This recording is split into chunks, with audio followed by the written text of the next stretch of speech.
Hey, all. Welcome to this week's episode of 40 Watt Podcast. Got a great interview lined up for you today that has been honestly a dream for me to even make happen. This week, I've got Adam Levy, who is one of my absolute favorite guitar players on the planet. He's one of just the nicest, most intentional players. He doesn't play with fire and fury. He plays with this consciousness of emotion and melody. And I'm not going to gush all over it right now because you're going to get to listen to this interview. And it was a great one.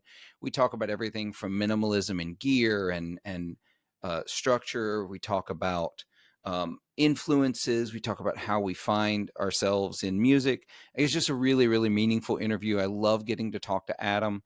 But before we get into that, we need to talk about a couple of things. First of all, I want to welcome this week's newest Patreon members. Nobody. That's all right. Thank you so much for those of you that do support the podcast. Y'all make this show go. If you want to be a supporter of this Patreon, this podcast, and get extra episodes every week, every week that we put out an episode, you can go over to patreon.com/40watt podcast. And for $5 a month, you get the main episode ad-free. And you get, you have to listen to this still, sorry. But also you get a bonus episode with all of my guests. And it's a fun time. It's always a great time on the bonus episode. Sometimes the bonus episode is the best episode because by then the guest is warmed up. We're talking, we're having a great time. And the bonus episode is really good this week. So you're not going to want to miss that. Also, this podcast is brought to you by my sponsors. First of all, there's Barry over at Grez Guitars. Barry makes incredible instruments. I've got two and a third one that will be with me very, very shortly, the Grand Tour. I'm so excited about his instruments. Barry is building stuff in California out of reclaimed redwood and just making some of the best guitars on the planet. I don't say that lightly. I have a lot of guitars and I've played thousands at this point. I don't know. And Barry makes some of the finest I've ever held. So go over to grezguitars.com. The links are down below. Go check him out. Go to his Instagram page. Look at the really, really cool stuff that he puts out. I think I've already got a Mendocino baritone, which is, if you're watching on YouTube, it's over here in the corner. I may need a regular Mendocino to go with it, to be honest, because I saw one he posted recently on Instagram with humbuckers, and I'm like, God, I may need that. Also sponsoring this podcast, we have Summer School Electronics. Mark's putting out some extremely fun pedals. I have several. Big fan of the Class Reunion, which mixes two very popular drives while driving a fuzz. And you have a mix knob instead of two separate knobs for each one. Also, he's got his, I've got it over here. Look at this. It's right here because I've been playing with it. The extra credit boost. And I think this is a great boost, something it's got that not a lot of boosts have. It's got an extra brightness knob that you can use to bring some brightness back into your amp, especially if you're using it into a gained up amp. Check out his links below. You can go buy those from him. And I think that's really about it. Thank you for checking out this episode. Hope you enjoy it. Remember to like and subscribe. Also, leave a rating and a review if you're listening on a podcast player. It helps other people find the podcast. And that's about it. On to the show.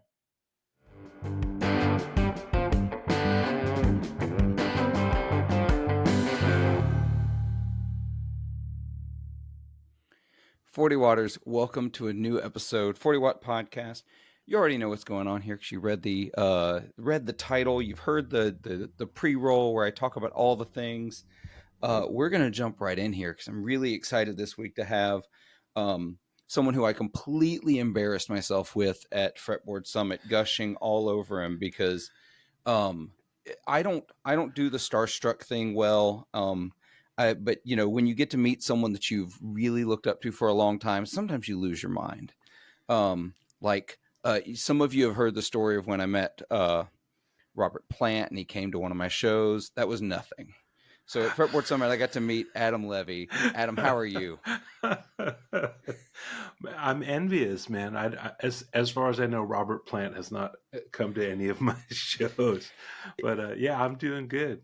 Good. It was a fluke event. He because of where I'm from, Blues Mecca, he loved to come there. So he just happened to be at a slow night at the bar, and it was a fun time. It was great meeting him. He was super nice. Sat and talked to me for like 45 minutes between Wow. sets. Normally I wouldn't take a break that long in a bar like we're at, but since they were the only table in the bar that had people at it, it was fine.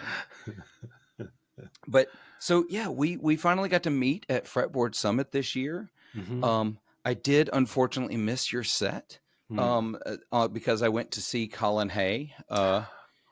Which was spectacular as well. But it was I've already told Jason, actually, as we're recording. I actually had dinner with Jason last night. I was in Seattle. Mm. But I've already told Jason I'm not going to forgive him for putting the contrary shows together where I can't go to all of them because it's so difficult to get to everything. Yeah. But we got to chatting, and I wanted to drag you on the show because I have been a massive fan of your guitar playing for a long time, just like we talked about at Fretboard Summit. I really got exposed to your guitar playing. Now, I had heard your playing Mm-hmm. before I knew who you were. Okay. Obviously, like I had heard the Tracy Chapman stuff. I'd heard the first Norah Jones record, Mm-hmm. but then I got the DVD of Norah Jones live at House of Blues in New Orleans. And that was the first time, I saw you play and understood, just knew the person behind playing it. And it absolutely blew my mind. And so I've kind of followed your playing. I've listened, you've been on a bunch of podcasts. So this is actually good because we get to skip a little bit of the how you got into this, how, who are you? How should the audience know who you are? But I was talking to you, and I've talked to other friends. You were the first guitar player I ever heard um, after starting to play guitar and paying attention to guitar players who you weren't about speed, you weren't about flash. You were the first player that really conveyed intentionality to me Mm. and the way you play. And you can tell me some of it is, but you were the first player I ever heard that it didn't feel like a lot of this is just muscle memory and, the licks you've always played. Everything seemed so intentional and so thoughtful. Is that like a focus you've really made in your playing? Is that something you pursue? Yeah. I think some of that comes out of um, I spent a lot of years like in my 20s, which were pretty, I think of those as very formative years for me, getting it together on the guitar. Um, I spent a lot of years practicing stuff really slowly, and I'm not even sure why. Like, but there, like, I was working out of a couple of books, and the books did not say anywhere play this very slowly, but I was working through the material that way.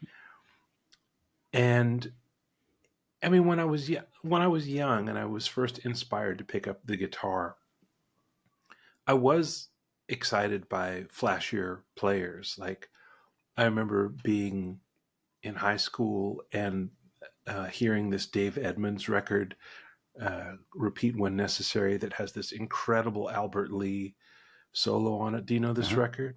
I do. I'm really bad with titles though, so I'm pretty sure I do. Yeah. So the song that Albert Lee is on is called Sweet Little Lisa.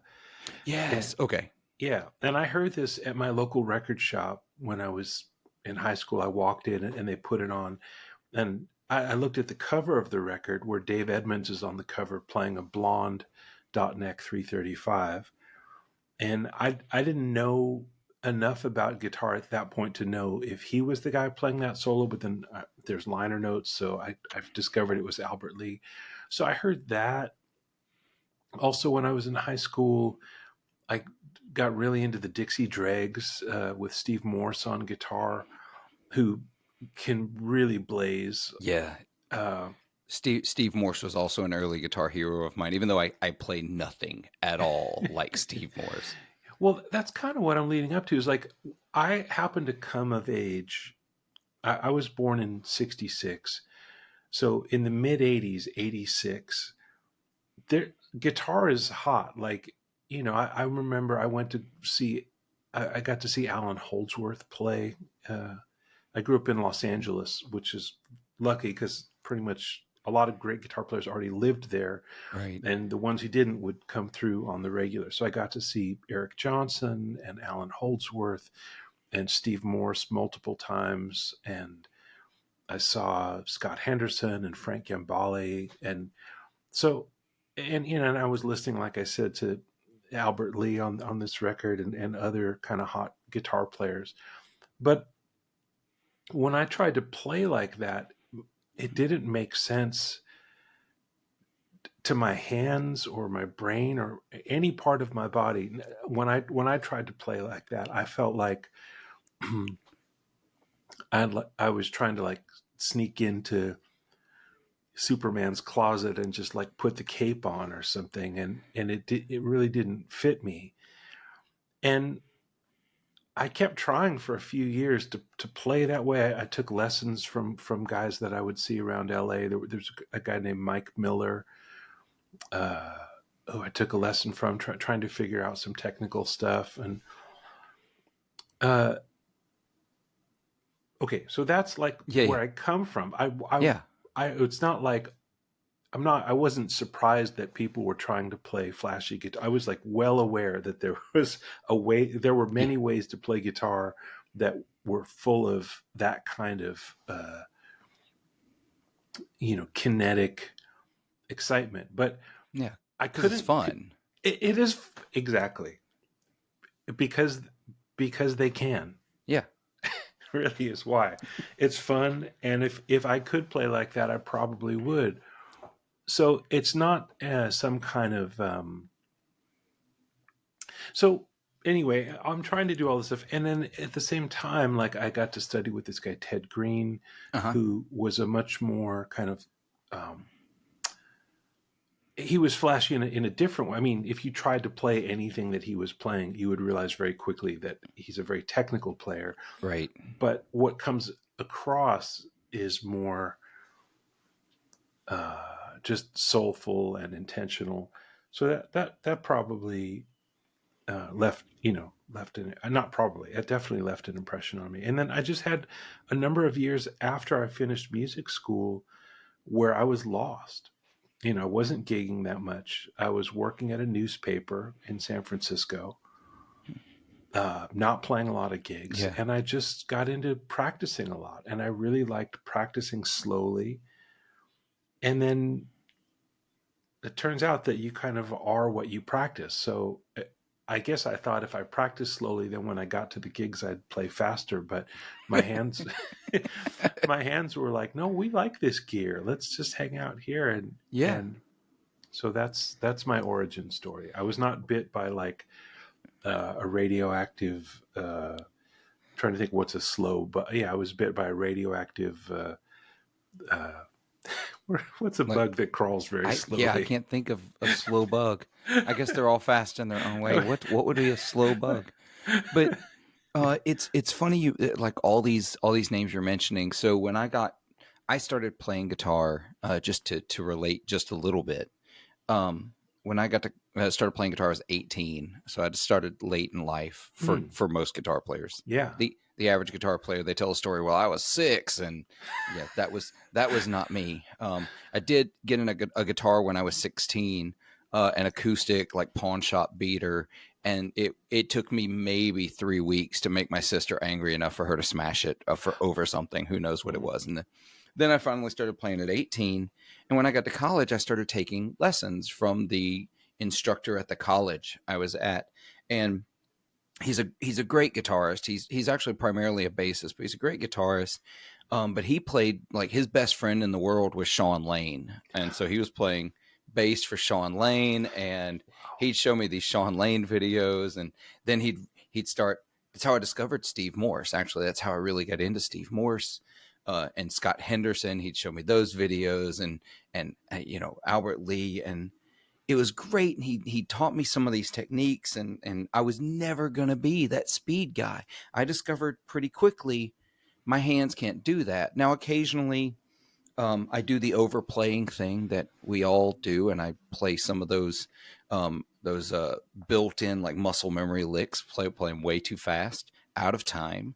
Um, But for me, it was I discovered Albert King, and I was Mm. like, oh no, no, no, no, okay, this is it. But I really appreciate that approach that you have, because it was so relatable to me when I discovered you as a player. I was like, here's someone who's tasteful, who is melodic, who, but also, um, the thing I really like about your playing and the way you approached it, you're not fast or flashy, but sometimes you're unpredictable. Like Mm. your idea of where it's going to go isn't sometimes the standard way to go. And I was like, okay, this can be, this doesn't have to be fast to be interesting and unconventional. And I really, really adore that about the playing. And the Ted Greene thing you've talked about a whole bunch. I've heard you talk about studying under him for on some other podcasts. Um, so so I sort of know the story of how that came about and how those lessons are. But let's do just a condensed version and what you really were able to take away from studying under another guy who was very intentional, very um, I don't know the other words to describe him. Yeah. Uh, a funny thing about my studies with Ted is that, I went to him, I wanted to study modern harmony, Mm-hmm. my, meaning, uh, yeah, stuff kind of beyond 50s jazz, but Yeah. stuff that felt more like what I was hearing on records in the 80s, which is when I studied with him. And he was very perceptive and pretty quickly realized that uh, even though I was asking him questions about this stuff, 13 flat nine chords and all kind of stretchy stuff, that inside me was this kind of bluesy melodic heart, and that he tried to help nurture that more than anything else. I think he saw that, um, you know, the idea, like when you say about somebody like their eyes are bigger than their plate, Uh-huh. and I think my uh, whatever, however that translates to the guitar. Uh, I had big ideas about what I wanted to play, but Oh what yeah. came more naturally was the kind of thing. So my takeaway from Ted is, first of all, he was an amazing teacher and very Mm-hmm. perceptive. And I don't think he taught any two people quite the same way.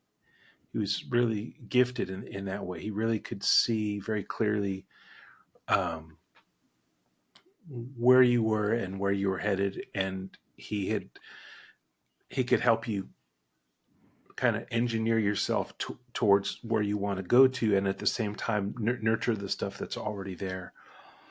Um, I mean, one big thing that I remember him talking about, like, if you hear something, try to find a way to make it so on the guitar.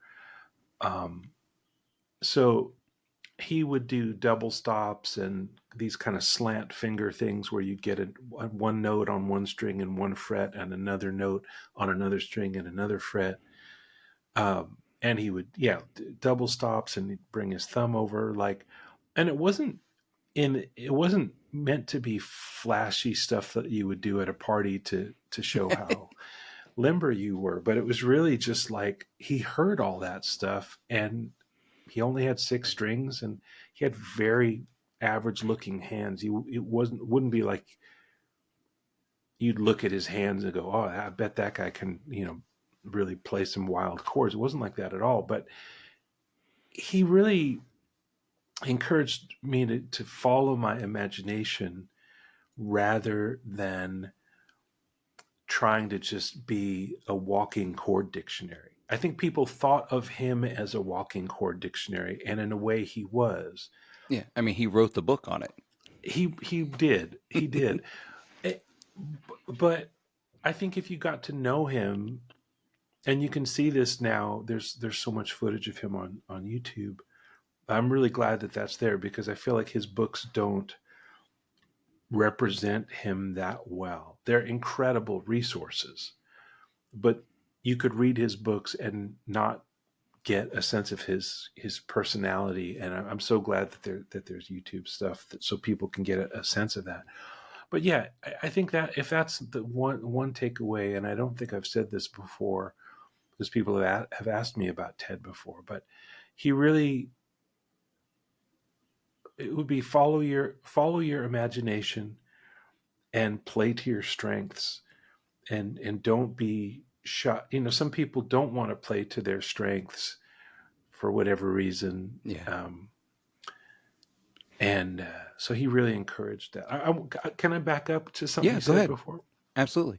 When you were talking about the unpredictability fact, that even though I'm not playing fast, sometimes there can still be things coming that you don't expect. I think a lot of that comes from Jeff Beck. I've listened. I had that Truth album when I was younger, and there's a guy, at a time when you think of British electric blues. Um, there's some incredible players of that time, and but always staying kind of true to form, even like Peter Green, super deep dude on the guitar, but you can still kind of hear, where it's coming from. And somehow Jeff Beck seemed to be full of surprises, and I really liked that. And even when I was listening to the more kind of shreddy guys, like I had the floppy disk of, oh gosh, what was the Steve Vai floppy disk that came in Guitar Player magazine? The Attitude song. You ever heard that? No, I'm not familiar with that. I'm gonna have to check it out. But Yeah. So Steve Vai I think he was on the cover of Guitar Player. This must have been in the 80s. And there used to be like floppy records once in a while that they'd include in the magazine, and you could tear it out and put it on your turntable and play it. And there was a song called the Attitude song. And I was never like a big Steve Vai guy or a Zappa guy particularly, but this I listened to a lot because I had it. This is before the internet, so you listened to what you had, and I was fascinated by it, like because it was so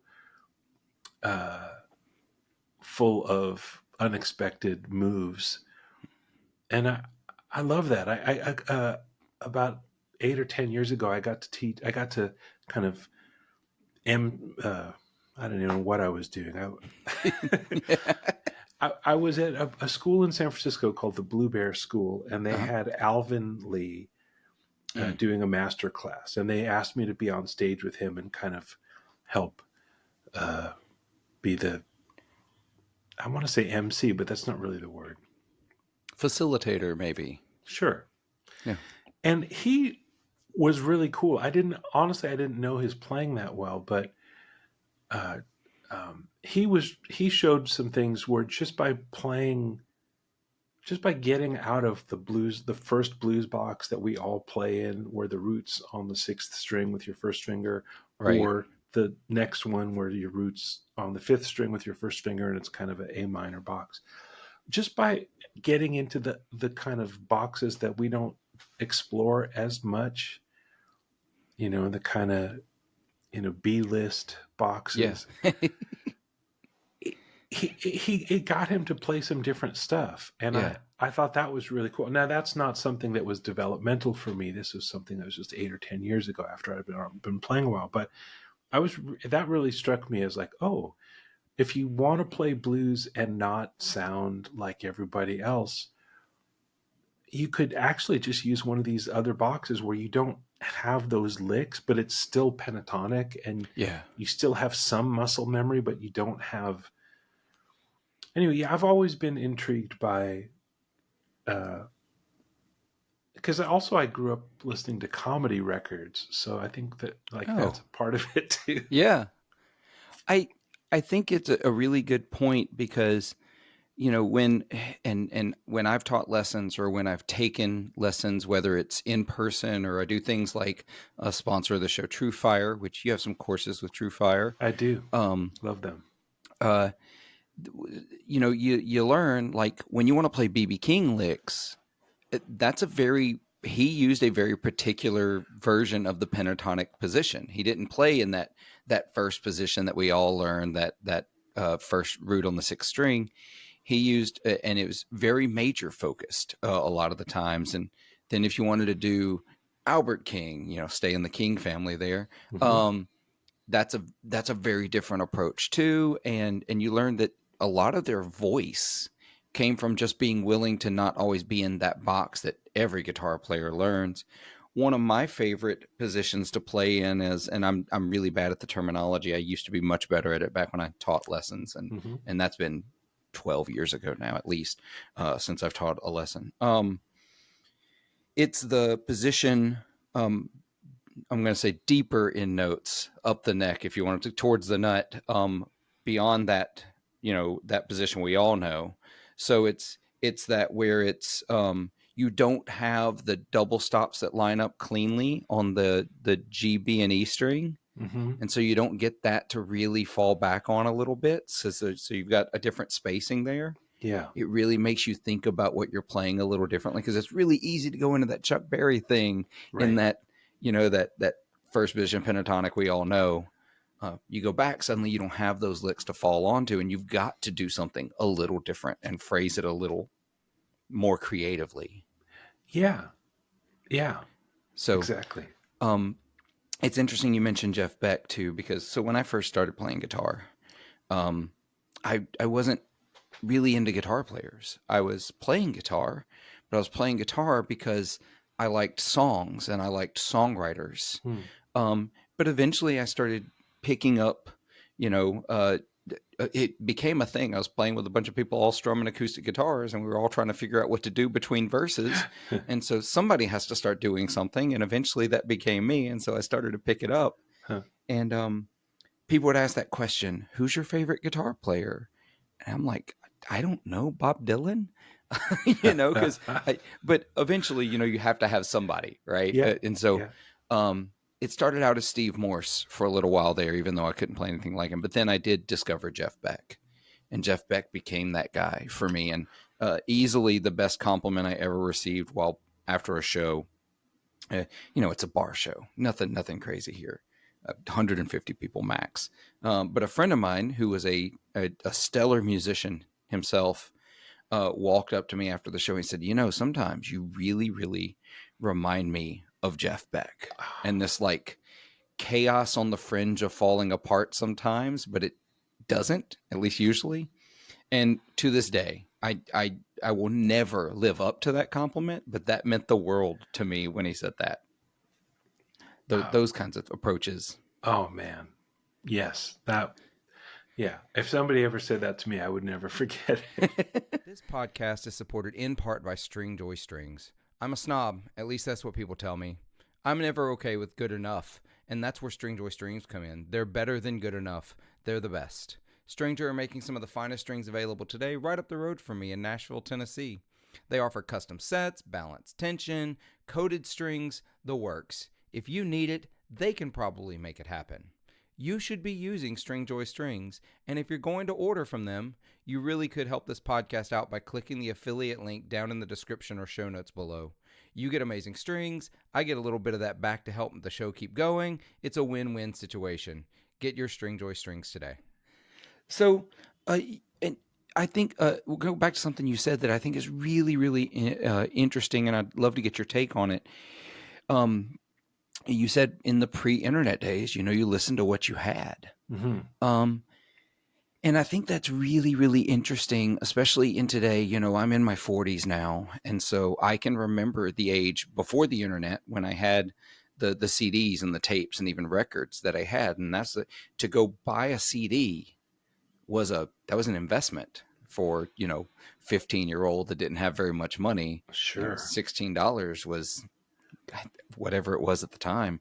That was a lot of money to go buy. And you had to be intentional about it.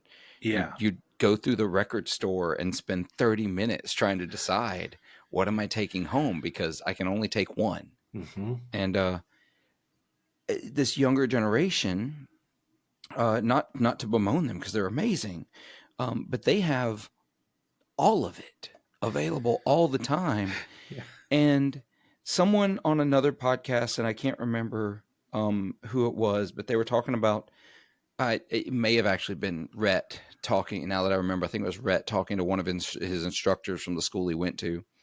They're getting a ton of players now who have these holes in their playing because they've tried to emulate everything. Mm-hmm. And somehow they skipped basics along the way. And they skipped, whereas there was a day when you had a record, you learned to play everything that was on that record. Right. And do you see that? Do you feel like there's, I don't want to say a better or worse approach. It's definitely a very different approach. Yeah. I don't teach at a school these days. I did teach at a school for a few years when I was living in LA. So I saw a little more of that then. Mm-hmm. Um, the people that I encounter as students now tend to be a little older and more, kind of more mature, or I don't Mm-hmm. even know if that's the right word, but more seasoned. Um, but I do remember, yeah, when I was teaching at the music school, even, people would come in for auditions and could play kind of incredible things, but then it wasn't necessarily an indicator of the big picture of what they knew, or I feel like there's in the generations since me, people have cracked the code of, like, technical guitar playing doesn't seem to be hard.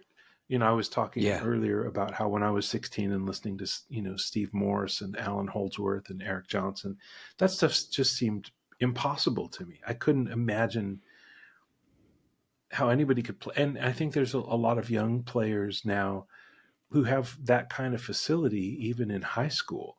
Yeah. Uh, but it doesn't necessarily mean that they understand how all of the parts of music come together. Whereas, like, if you're listening to one of those guys, like if you're listening to, I don't think young people today sound like Steve Morse particularly, or No. or maybe Alan Holdsworth. I don't know, but, like, Alan Holdsworth had a big picture idea of how he got there, and so it does seem strange when you hear somebody who can do a lot of stuff but doesn't really, speak the language really. Uh, Yeah. and like, as you say, I don't think it's good or bad. I mean, as long as somebody is open to filling in the gaps, uh, then, good on them. I mean, they've Yeah. showed up to take a lesson, or they've enrolled in music school or whatever. So if they're there and they're there to learn, then it's all good. But then I think as teachers, it's our job to connect the dots. I mean, that when I went to music school, that was the most important thing to me, because I even though I didn't have a lot of technique on the guitar, my knowledge was also kind of scattered all over the place. I had taken some lessons with Ted Greene while I was in high school. My grandfather was a piano player, and I tried to learn some music from him. I was an avid reader of Guitar Player magazine, so I'd read sometimes these advanced columns by, like Larry Coryell or some of the jazz columnists. So I was pretty scattered too when I showed up at music school. I wasn't playing fast, but Yeah. and the best thing I think for me that came out of being in music school was I was there for 1 year through the guitar program, and then I went back for another year in a different program, studying arranging and composing. But that experience, my teachers who at the school, it was called the Dick Grove School of Music, did an amazing job of connecting the dots so that when I got out of school, it wasn't like, you see somebody who's gone to the gym and they've got like a huge chest and arms and they've never done a leg workout in their life. Like I felt like much more like a musician and not just kind of like a scatterbrained teenager, which is what I Yeah. was when I showed up. I and also, and the thing I was having trouble articulating there for a second is that I also sort of, and this is speculative entirely, I kind of wonder what it's doing and has done for developing a voice and a style that's unique as a guitarist, because I still can think of those CDs and albums and records that, before I had access to things like Spotify and Pandora and Apple Music, I would just listen to over and over and over and over again, Mm. and they really influence the way I play.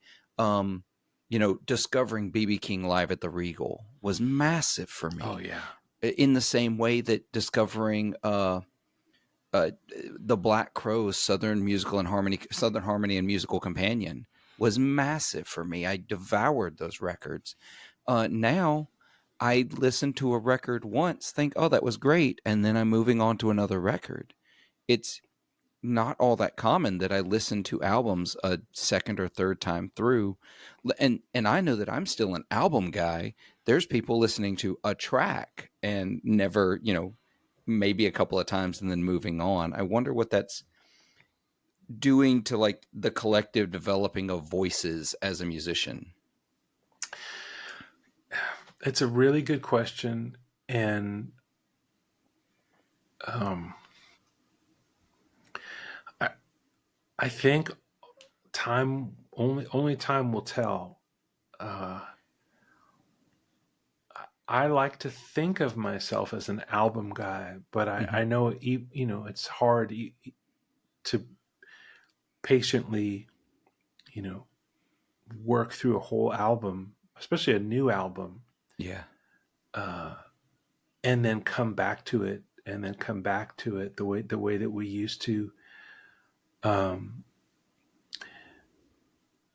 I mean, when we were kids, obviously things were limited, and maybe you had a paper route or an allowance or did something, uh, did something to make a few bucks. And Yeah. yeah, if you were going to spend $16 on a CD, it was it had a real value to you.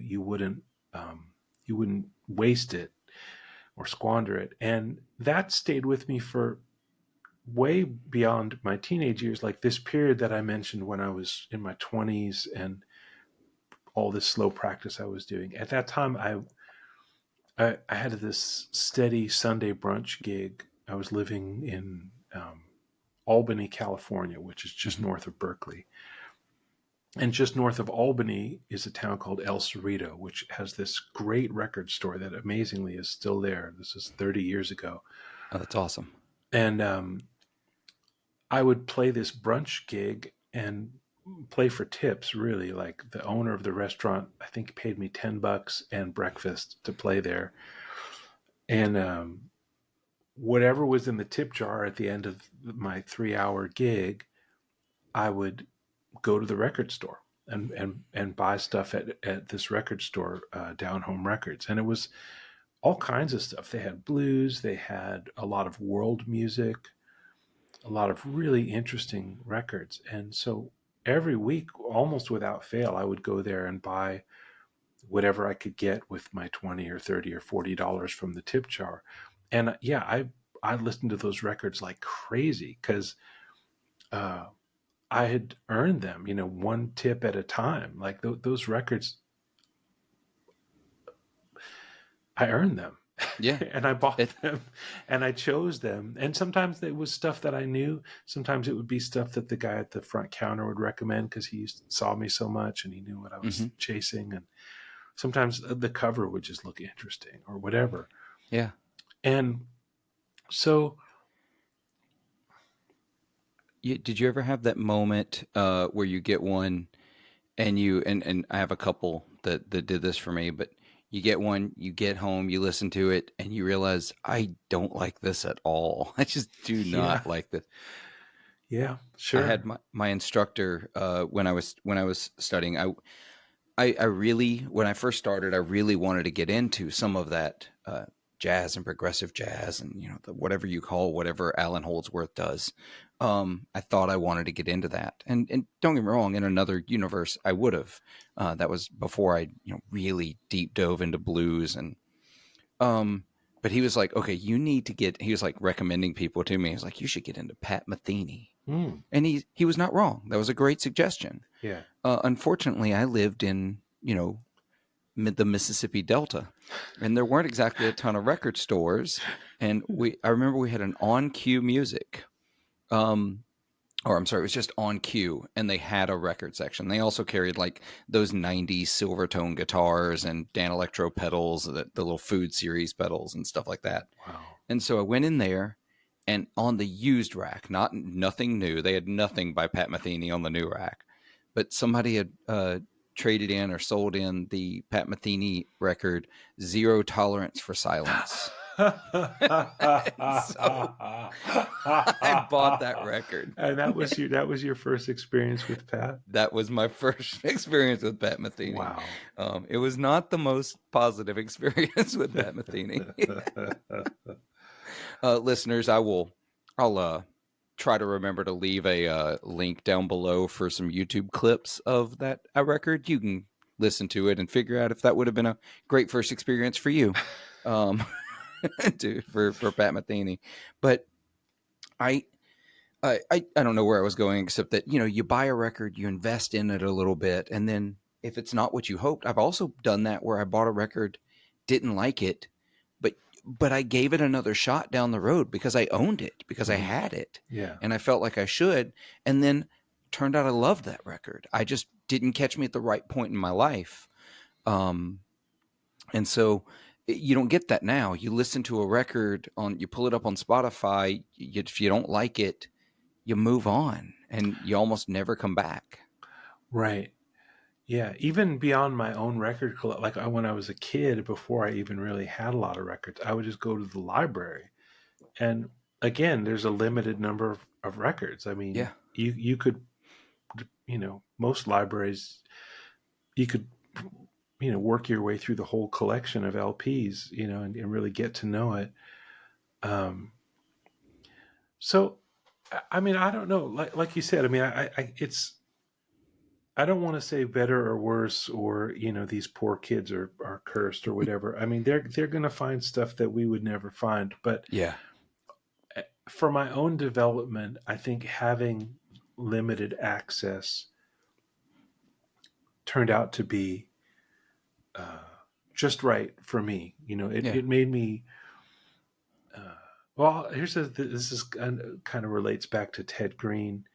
I remember him uh, at a clinic talking about walking bass lines. Like he was amazing. It's an amazing thing that he could do, and also be talking about something else. It was kind of incredible. He would like walk a bass line, play chords, and then improvise over the top, and then tell you some story about something else. But he said sometimes he would start out on a gig and just play bass, like play blues, and just play bass for 12 bars or 24 bars or a couple of minutes until he could feel himself getting hungry for more, Okay. and also trying to read the room to get a sense of, um, when they were ready for more. I mean, that's something that I heard Ted talk about, like playing.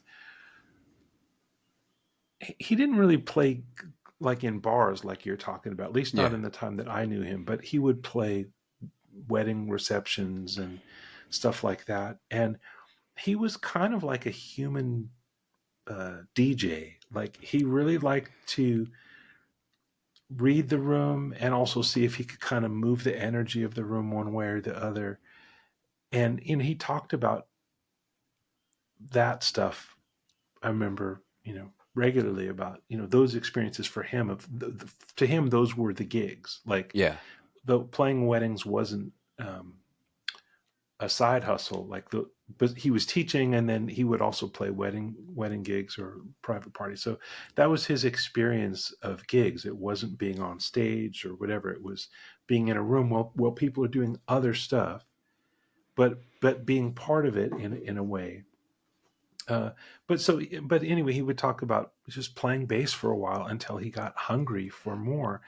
And I think it could be that way when you have a record collection or whatever. It's like at some point, if you've only got 3 records and you've just wrung them dry, you're going to steal a record or borrow a record from, somebody's cousin, or, you know, sell some newspapers to, like, when you're ready to hear some more stuff, you will. Or maybe you Yeah. hear it on the radio and then you have to chase it down.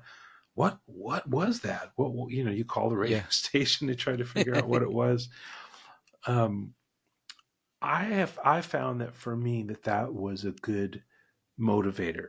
Yeah. Limitations and knowing when you were ready first for the next thing.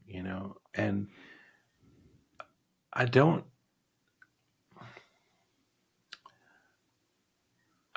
Yeah, we just live in a Yeah. different time, and I Yeah. think time will tell. There's certainly plenty of unique voices coming out on the guitar. I mean, at the end of the day, there are some incredibly fresh players coming out, so we don't have to worry about that.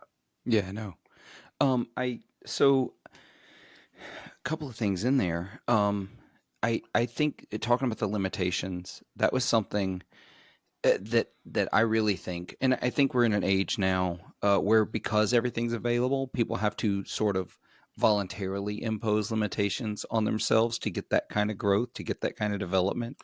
Yes, Um, in my own lessons and in my own, it's sort of how I still get people who are like, "Oh, the blues is too limiting." The blues, no, to me, as someone who it speaks to the way it does, I find that you find a voice when you limit yourself that way. When you say, okay, I don't do everything. I'm not gonna, it's these chord structures, these sets. Everybody thinks the 12 bar is the only. There's a lot of other options in the blues. There's a sure, whole lot. yeah, Um, but I think in finding your own voice with that limited selection, that's really such a developmental tool, and it's one I'm still doing. I still don't feel like I have my own voice, and it's every day I'm working a little harder to find, okay, who am I as a a musician in this world.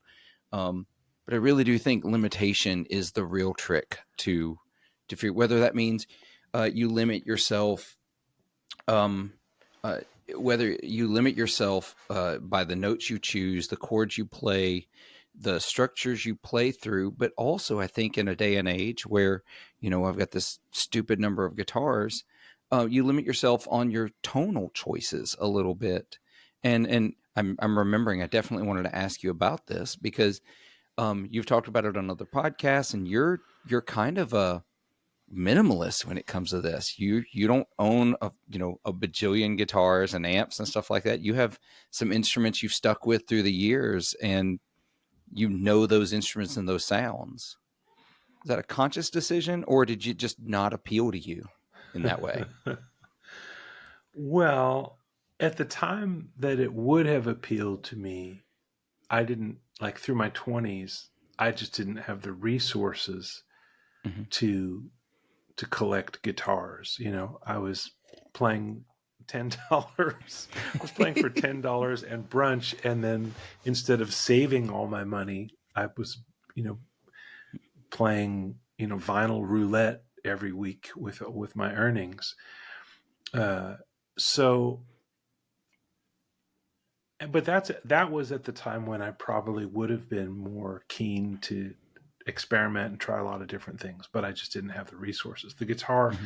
that's over my shoulder here is my 79 ES335 that I got new in 79 and Hmm. have played the Dickens out of. Um, that was my main electric guitar for a long time. And then finally, when we got into the early 2000s and I was touring with Nora Jones and making, for me, more money than I had ever made before.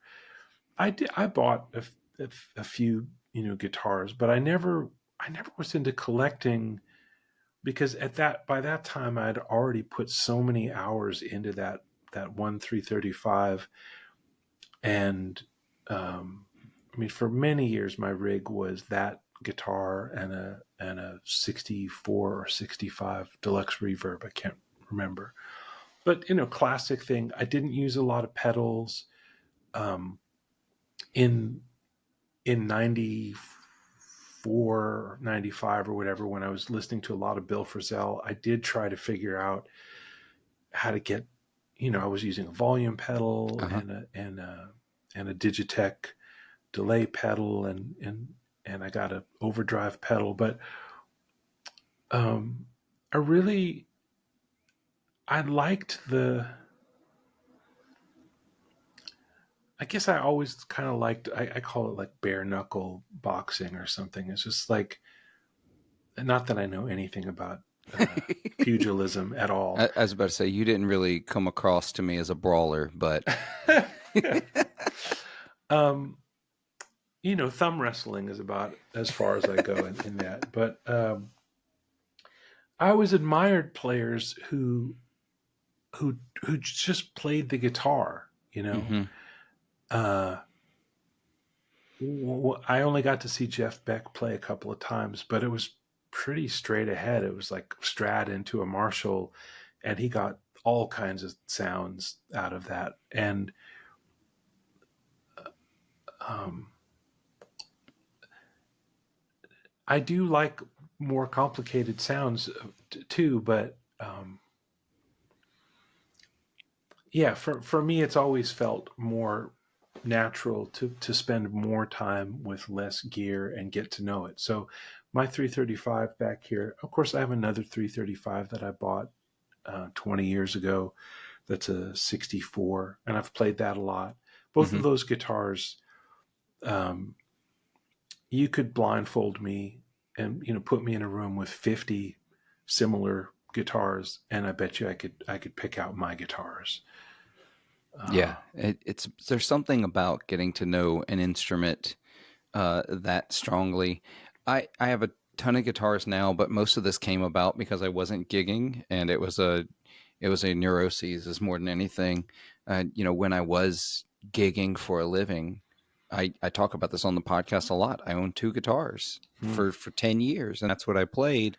One of those I actually have moved on, and I feel really good about moving it on to the player that's playing it now. He's out there playing it, using it. But the one that I used the longest, there's nothing that could convince me to ever get rid of that guitar. Um, so as we're getting into the last quarter of the podcast of the main episode, I feel like, because I have a lot more questions, we're going to talk about a few of those over on the Patreon episode. hmm, But I have been starting to work through your book that you did with Ethan Sherman, String Theories, yeah, and I did that thing that all of us bibliophiles do. I bought the book, glanced through it, and then I sat on a shelf for 6 months, or yeah. 4 months, or whatever it was. I've been Um, there too. Yeah. yeah, but now I'm starting to work through it, and it's such a very interesting and unique approach to guitar. I'm going to use air quotes instruction, Hmm. because I don't know that I'd really call it like, it's not like a typical lessons book or like here's how to play guitar kind of thing. Right. It's almost guitar philosophy.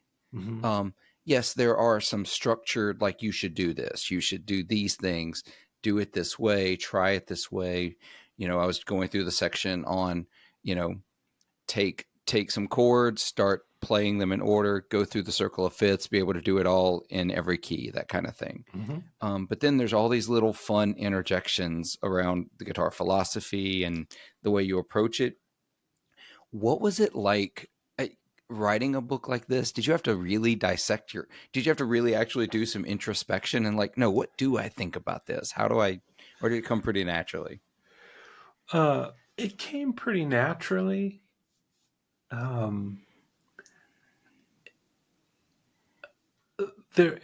before I wrote the book with Ethan, I had been doing a YouTube channel called Guitar Tips. Mm-hmm.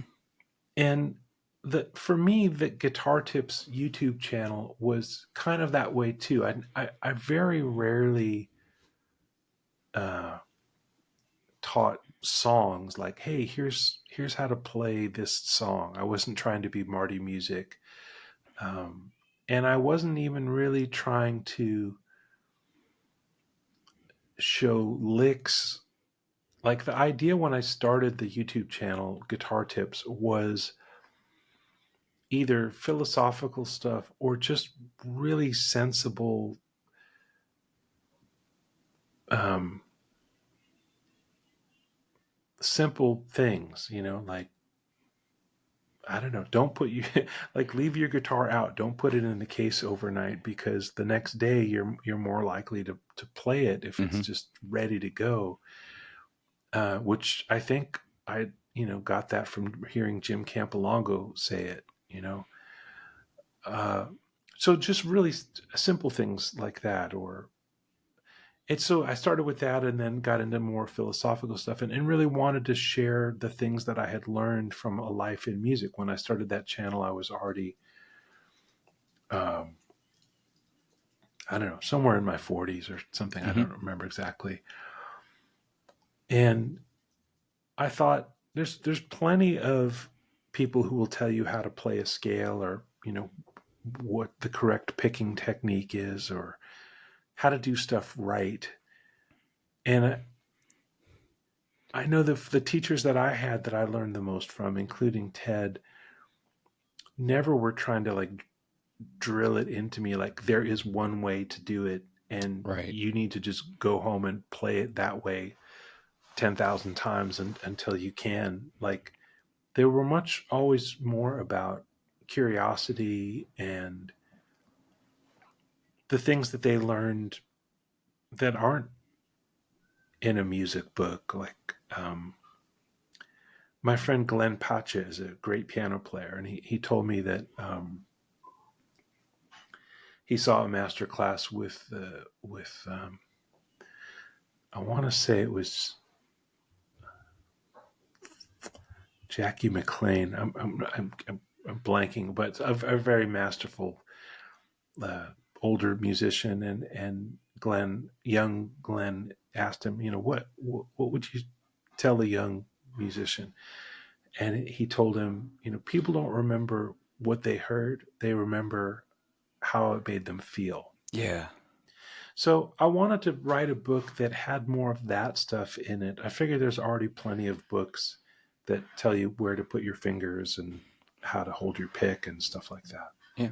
I've got a bunch of those, the Berkeley Method books and stuff Yeah, like that. yeah, There's a whole bunch of books like that if you want to go through them. But yeah. uh, and I feel like this approach, and I've had Molly Miller on the podcast, and Mm. she is just a monster player in that sort of same.